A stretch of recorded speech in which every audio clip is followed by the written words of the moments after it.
সংবাদ সবাইকে স্বাগত জানাচ্ছি। আমি ফিরোজ তোহা। শুরুতে সংবাদ শিরোনাম। এই মুহূর্তে গুরুত্বপূর্ণ আপডেট সংবাদে আপনাকে স্বাগত। শুরুতে সংবাদ শিরোনাম, পরে বিস্তারিত। মানুষ এখন একতরফা নির্বাচন মানছে না বলছেন বিএনপি চেয়ারপারসনের উপদেষ্টা, কাউন্সিলের সদস্য এবং ঢাকা মহানগর দক্ষিণের আহ্বায়ক বীর মুক্তিযোদ্ধা আব্দুস সালাম। এরপর জানিয়ে দিব বাংলাদেশ ব্যাংক কি নিষিদ্ধ পল্লী, প্রশ্ন রেখেছেন বিএনপির জাতীয় স্থায়ী কমিটির সদস্য গয়েশ্বরচন্দ্র রায়। জানিয়ে দিব ডিবিতে মামুনুল হক, হেফাজতে ইসলামের সাবেক কেন্দ্রীয় যুগ্ম মহাসচিব মাওলানা মামুনুল হক ঢাকা মহানগর গোয়েন্দা পুলিশ ডিবির কার্যালয়ে গেছেন। শনিবার 18 মে বিকেলের দিকে মিন্টো রোডের ডিবি কার্যালয়ে যান তিনি। ডিবি সূত্র থেকে জানা যায়, ঢাকা মহানগর গোয়েন্দা পুলিশের অতিরিক্ত পুলিশ কমিশনার মোহাম্মদ হারুনুর রশিদের সঙ্গে সাক্ষাৎ করতে মামুনুল হক ডিবিতে যান। এদিকে মাগুরায় রেলপথ শিগগিরই চালু হবে বলছেন রেলমন্ত্রী। জানিয়ে দিব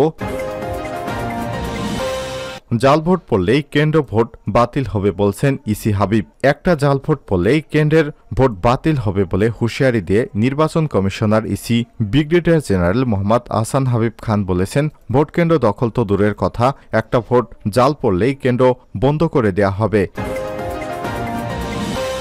এবং সর্বশেষ জানিয়ে দিব পার্লামেন্টে এমপিদের মধ্যে তুমুল মারামারি। পার্লামেন্টে বিভিন্ন সংস্কার বিল নিয়ে সংসদ সদস্যদের মধ্যে উত্তেজনায় প্রায় দেখা যায়, তবে সেসব উত্তেজনা কেবল যুক্তিতর্কের মধ্যেই সীমাবদ্ধ থাকে। এবার সামনে এসেছে বিচিত্র ঘটনা, পার্লামেন্টে মারামারিতে জড়িয়েছে এমপি মন্ত্রীরা।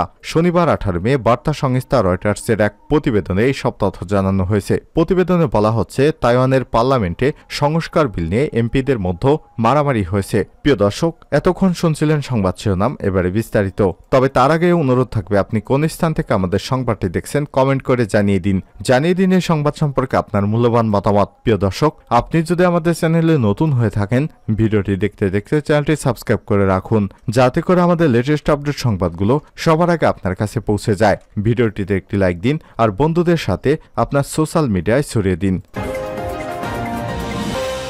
মানুষ একতরফা নির্বাচন মানছে না, দেশে নির্বাচনের নামে প্রহসন চলছে, এমন মন্তব্য করেছেন বিএনপি চেয়ারপারসনের উপদেষ্টা, কাউন্সিলের সদস্য, ঢাকা মহানগর দক্ষিণের আহ্বায়ক আব্দুস সালাম। তিনি বলেন, দেশের মানুষ একতরফা নির্বাচন মানছে না, কিন্তু এখনও প্রধানমন্ত্রী এবং আওয়ামী লীগের সাধারণ সম্পাদক ওবায়দুল কাদের বলেন, জনগণ তাদের সঙ্গে আছে, অথচ 5% মানুষও ভোট দিতে যায়নি। মানুষ তাদের প্রত্যাখ্যান করেছে। তাই বলবো, দেশকে অরাজকতার দিকে ঠেলে দিবেন না। মানুষকে বলবো, বাংলাদেশকে ক্ষতির দিকে নিয়ে যাবেন না, সে পথ থেকে দূরে সরে আসুন। শনিবার 18 মে দুপুরে জাতীয় প্রেস ক্লাবের সামনে বাংলাদেশ মুসলিম লীগ আয়োজিত এক মানববন্ধনে তিনি সব কথা বলেন।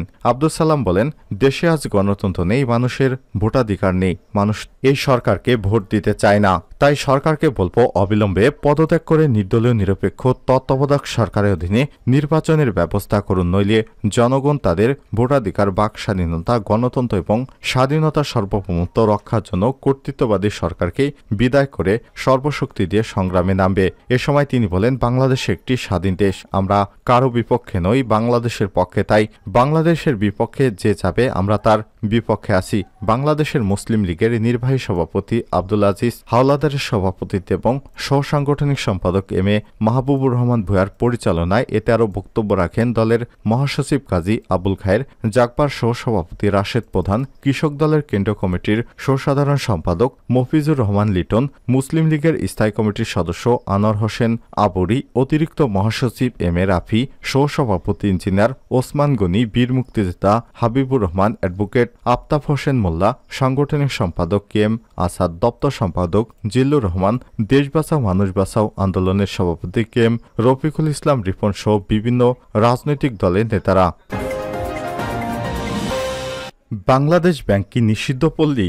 বাংলাদেশ ব্যাংক কি নিষিদ্ধ পল্লী, এমন প্রশ্ন তুলেছেন বিএনপির স্থায়ী কমিটির সদস্য গয়েশ্বরচন্দ্র রায়। এখানে বাংলাদেশ ব্যাংক সাংবাদিকদের কেন প্রবেশ করতে দেওয়া হচ্ছে না, এজন্য সাংবাদিকদেরকে সিদ্ধান্ত নিতে হবে, প্রয়োজনে আমরাও তাদের জন্য নামব। শনিবার 18 মে বিকেলে রাজধানীর একটি মিলনায়তনে জিয়া মঞ্চের ঢাকা বিভাগীয় সম্মেলনে প্রধান অতিথির বক্তব্যে তিনি সব কথা বলেন। তিনি বলেন, রাজনীতি মানেই জনসেবা, নিজের জীবনের জন্য নয়, কিন্তু আজকে রাজনীতি হয়ে গেছে আছে ট্রেডিংয়ের মতো, যেমন ইস্ট ইন্ডিয়া কোম্পানি উপমহাদেশ করেছিল।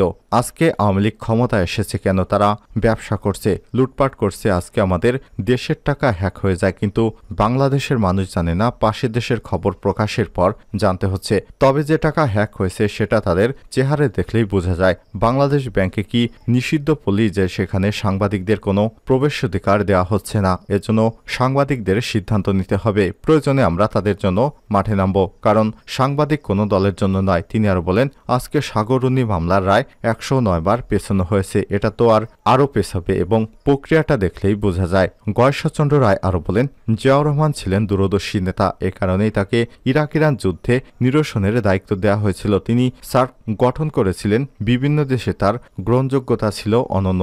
জিয়াউর রহমান কমিটমেন্ট ছিল বলেই দেশবাসী তাকে অনুসরণ করে। আজকে দেশের স্বার্থে আমাদের আরও লড়াই করতে হবে।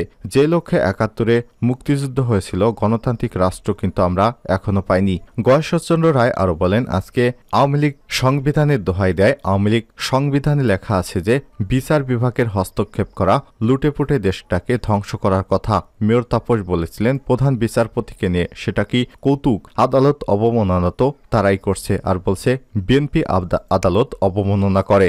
ঢাকা মহানগর দক্ষিণ বিএনপির আহ্বায়ক এবং জিয়া মঞ্চের সভাপতি মোহাম্মদ আব্দুল সালামের সভাপতিত্বে সম্মেলনে বক্তব্য দেন বিএনপির যুগ্ম মহাসচিব সৈয়দ মোয়াজ্জেম হোসেন আলাল, সাংগঠনিক সম্পাদক অ্যাডভোকেট আব্দুল সালাম আজাদ, স্বেচ্ছাসেবক বিষয়ক সম্পাদক মীর শরাফত আলী সপু, সহ-সাংগঠনিক সম্পাদক সেলিমুজ্জামান সেলিম, বিজ্ঞান এবং প্রযুক্তি বিষয়ক সম্পাদক সহ-সম্পাদক প্রকৌশলী আশরাফুদ্দিন বকুল, মৎস্যজীবী দলের সদস্য সচিব মোহাম্মদ আব্দুর রহিম সহ বিভিন্ন অঙ্গ এবং সহযোগী সংগঠনের নেতৃত্ববৃন্দ। ডিবিতে মামুনুল হক। হেফাজতে ইসলামের সাবেক কেন্দ্রীয় যুগ্ম মহাসচিব মাওলানা মামুনুল হক ঢাকা মহানগর গোয়েন্দা পুলিশ ডিবির কার্যালয়ে গেছেন। শনিবার 18 মে বিকেলের দিকে মিন্টো রোডের ডিবি কার্যালয়ে যান তিনি। ডিবি সূত্র থেকে জানা যায়, ঢাকা মহানগর গোয়েন্দা পুলিশের অতিরিক্ত পুলিশ কমিশনার মোহাম্মদ হারুনুর রশিদের সঙ্গে সাক্ষাৎ করতে মামুনুল হক ডিবিতে যান। গত 3 মে মামুনুল হক কারাগার থেকে মুক্তি পান। এর আগের দিন রাতে মাওলানা মামুনুল হকের মুক্তির কথা থাকলেও শেষ মুহূর্তে তিনি মুক্তি পাননি। তখন গাজীপুরের কাশিমপুর কেন্দ্রীয় কারাগারের senior jail super Subrata Kumar Bala জানিয়েছিলেন, বৃহস্পতিবার মামুনুল হককে মুক্তি দেওয়া সম্ভব হবে না। তার জামিনের কাগজপত্র যাচাই বাছাই করা হচ্ছে। গত 11 মার্চ মামুনুল হকের মুক্তির বিষয়ে আলোচনা করতে স্বরাষ্ট্রমন্ত্রী আসাদুজ্জামান খান কামালের সঙ্গে বৈঠক করেন হেফাজতের নেতারা। ধর্মমন্ত্রী ফরিদুল হক খান সহ সরকারের উচ্চপদস্থ কর্মকর্তারা বৈঠকে অংশ নেন। মাগুরায় রেলপথ শিগগিরই চালু হবে, রেলমন্ত্রী। মাগুরায় রেলপথ শীঘ্রই চালু হবে বলে জানিয়েছেন রেলমন্ত্রী মোহাম্মদ জিল্লুর হাকিম। শনিবার 18 মে মধুখালী হতে কামারখালী হয়ে মাগুরা শহর পর্যন্ত বোর্ডগেজ রেলপথ নির্মাণ শীর্ষক প্রকল্পের অগ্রগতি পরিদর্শন করে সব কথা বলেন রেলমন্ত্রী। দুপুরে মাগুরা মহানগর ঠাকুরবাড়ি এলাকায় নবনির্মিত মাগুরা রেলপথ স্টেশনে মন্ত্রী বলেন, মধুখালী হতে কামারখালী হয়ে মাগুরা শহর পর্যন্ত বোর্ডগেজ রেলপথ নির্মাণ শীর্ষক প্রকল্পের কাজ চলমান রয়েছে। ইতিমধ্যে মাগুরায় অংশে আমরা জমি অধিগ্রহণ শেষ করেছি। এলাকায় রেলপথ বাস্তবায়িত একটি স্বপ্নের দ্বার উন্মোচন হবে। মাগুরায় মানুষ রেলপথে বিভিন্ন স্থানে সহজেই যেতে পারবে। আমরা রেলপথকে সম্প্রসারিত করতে চাই। তিনি বলেন, মাগুরা হয়ে রেলপথ যাবে ঝিনাইদহ অংশের কালীগঞ্জ সীমান্তের। ইতিমধ্যে মাগুরার অংশে রেলপথ ব্রিজের প্রায় 50% শেষ হয়েছে। এ প্রকল্পে জমি অধিগ্রহণ নিয়ে স্থানীয়ভাবে সমস্যাগুলো রয়েছে, তা আমরা অল্প দিনের মধ্যে সমাধান করতে চাই। রেলমন্ত্রী বলেন, বর্তমানে প্রধানমন্ত্রী রেলকে অধিক গুরুত্ব দিয়েছেন, আর এ লক্ষ্যেই উন্নত দেশের মধ্যে পরিকল্পনা করে রেল খাতে উন্নয়ন চিন্তা করা হচ্ছে। রেললাইন শুধু মাগুরা পর্যন্ত সীমাবদ্ধ থাকবে না, ঝিনাইদহের কালীগঞ্জ পর্যন্ত সংযোগ দেওয়ার নির্দেশ দিয়েছেন প্রধানমন্ত্রী। উল্লেখ্য, 2025 সালের মধ্যে এই প্রকল্পের কাজ শেষ হবে বলে আশা প্রকাশ করা হচ্ছে। মধুখালী থেকে মাগুরা পর্যন্ত রেললাইন নির্মাণের কাজ উদ্বোধন করা হয় 2021 সালে। এরই মধ্যে ফরিদপুরের অংশের প্রায় 50% কাজ সম্পন্ন হয়েছে।